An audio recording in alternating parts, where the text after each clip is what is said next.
Okay, here we are talking about a new author, and this is going to be the first of two or three presentations about James Joyce. Here we will be talking about his first published work, Dubliners, which was written in 1907, as you can find in your book, but it was first published in 1914, so before World War I. Dubliners is a collection of 15 short stories, all set, as the title says, in Dublin, and the main characters are obviously people living and working there.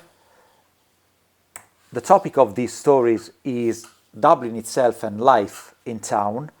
So these stories deal with many different topics of civil life, but they do not mess with politics. And you know that politics in Ireland is very important.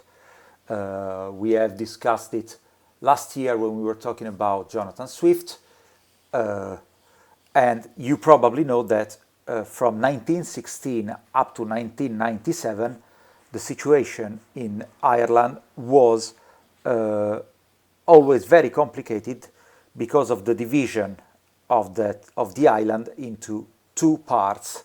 One is the Republic of Ireland, or Eire, in the south with Dublin as capital, and the other one are the four, if I'm not mistaken, the four counties in the north that are called Ulster, that are part of the United Kingdom, and that have Belfast as a capital.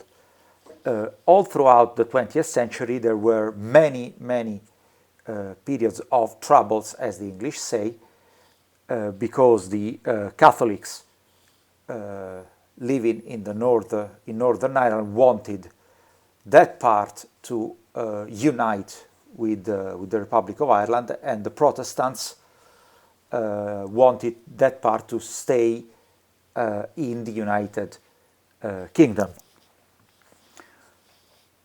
So this collection of short stories don't deal with this very important theme related to Irish life, but they deal with many other topics that were relevant at the time.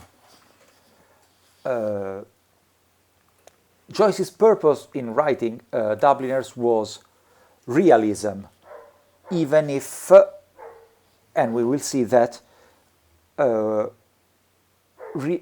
Joyce's realism is quite different from the realism we are used to, for example, in Dickens or in Verga or in Zola. Let's start talking about what realism was up until the turn of the century, more or less.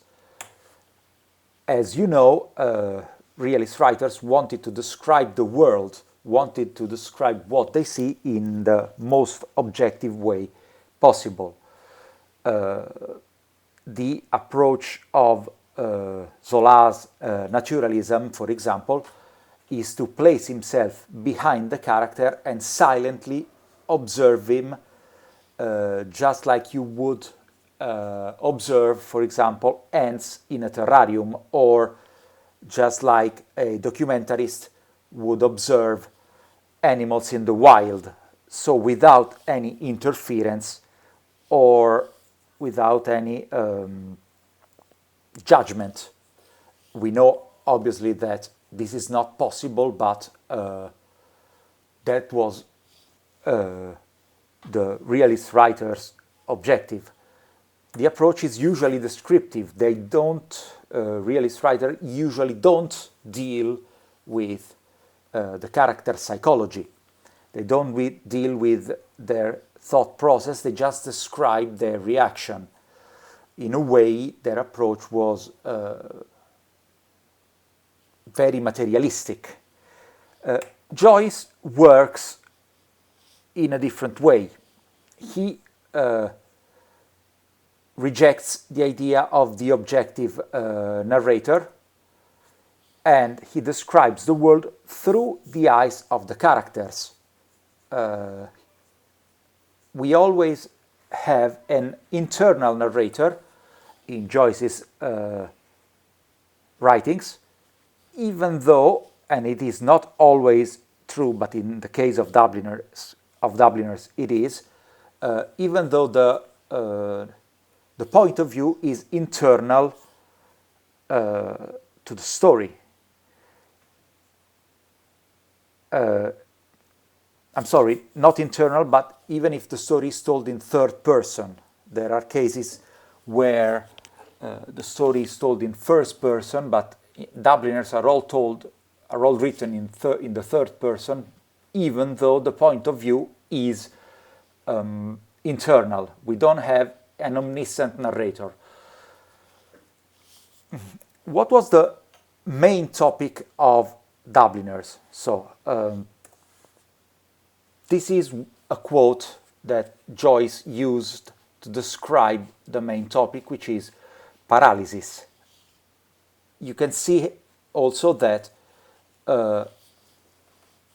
the book is divided into four main groups that are made up of 3, 4, 4, and 3 short stories, respectively, while the last one, called The Dead, more or less is part of the public life group, but it more or less sums up all of the themes and topics of the book and serves as a unifying final story. So let's deal with paralysis. As we have seen in the quote, Dublin was, for Joyce, Dublin was the center of paralysis. Ireland, for him, was a paralyzed country, both morally and culturally. It was paralyzed by the oppression of the British rule. It was paralyzed by the moral oppression of the Catholic and Protestant Church, which, how can we say that, which covered everything with a sort of blanket of morality and prohibited any possible form of anti-conformism. And in these stories, and in Evelyn in particular, which you will find in your books, in its whole text, is more or less 3 or 4 pages long. It's not that much. In Evelyn, basically, nothing happens in terms of action. We will see how the last part, and we will talk about it in a bit of detail, is set in a place where things are happening, but actually the main character, in a way, does absolutely nothing. She is paralyzed, even physically, in a way. So the whole story happens in the mind of the character. We'll deal with that a bit later on, but you can understand that thinking about the fact that we have an internal narrator. All the facts are filtered through the point of view of the main character, in this case, Evelyn. And we will see how the whole story deals with her reaction to her situation, to the situation she's in. The main narrative technique used by Joyce in Dubliners is the so-called epiphany. And again, it is the main narrative element, not only a technique, is the element, is the trigger that makes the story the story is possible. There would be no story without the epiphany of the character. The epiphany is a sudden moment of clarity for the character, who mostly realize that they are living in a paralyzed world. It is basically the moment when they realize that they're living in a world without any possibility for change. Paralysis means obviously also that there was no chance of changing your own position or your own social status. Usually the epiphany is a psychological event that is triggered by a trivial element or event. We'll see what it is in Evelyn, but it is something like in Freud's theory, when an event that normally would be regarded as not important triggers something that was removed or hidden by the subconscious of man. Okay? For example, you see, you hear, you smell something, you smell a particular scent and you start crying because, for example, it reminds you of your old grandmother or things like that. Okay? So in Dubliners, epiphanies expose the paralysis that holds the whole country and the people living in Dublin in this state of impossibility to move, change, grow, or evolve in a way. So let's deal with Evelyn then. It belongs to the second section of the book, the one that deals with adolescence. The main character is a girl of 19 who is about to leave with her boyfriend for Argentina, for Buenos Aires. It is divided into two parts. The first one is an interior monologue that happens while Evelyn is sitting on a chair near a window with a heavy curtain, and she's looking inside or outside the house, thinking that that night she will be leaving on a ship, on a steamship with Frank, her boyfriend, for Buenos Aires. Frank is leaving, and she has decided to escape with him from the life she's living in Dublin. She works in a department store and she is not treated well by her bosses. Her father is abusive and he's a drunkard. So she wants to leave and to change her life, and she wants to do that with Frank, her boyfriend. So as we said, the first part is all made up of an interior monologue where she reflects on her life. She thinks about her dead mother. She thinks about her brother that works around Ireland and is just rarely in town and at home. And it ends with the words, she stood up in a sudden impulse of terror. Escape, she must escape. Frank would save her. He would give her life, perhaps love too, but she wanted to live. Why should she be unhappy? She had the right to happiness. Frank would take her in his arms, fold her in his arms. He would save her. So, living, she realizes that she's living in an unhappy place and she's leading an unhappy life, and sees Frank and he's moving to Argentina, as a way of changing her life and of making and of try to pursue happiness.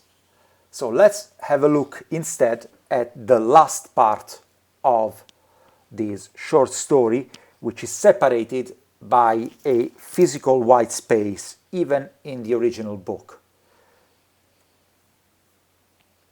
Here is the text. Okay, we have two main elements here.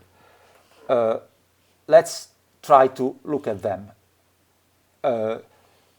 This scene is set in the harbor in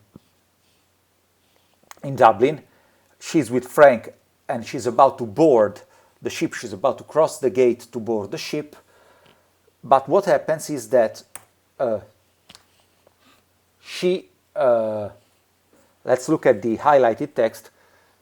She sees the ship as a sort of black monster that would eat her and swallow her without any possibility of saving. So in this case, these lines basically are the description of the beginning of a panic attack. And her reaction to that is paralysis. She was paralyzed in the beginning of the story, and now that she has the chance to change her situation, she gets to be paralyzed as well. So, and from that moment on, we have the epiphany. The moment, the trivial event that triggers the epiphany is the bell that, as Joyce say, clanged upon her heart. What's her reaction? She feels that she totally freezes. She blocks out everything, and all the seas of the world tumbled about her heart. He was drawing her into them. He would drown her. She gripped with both hands at the iron railing. Come! No, no, no, it was impossible. Her hands clutched the iron in frenzy. Amid the seas, she sent a cry of anguish.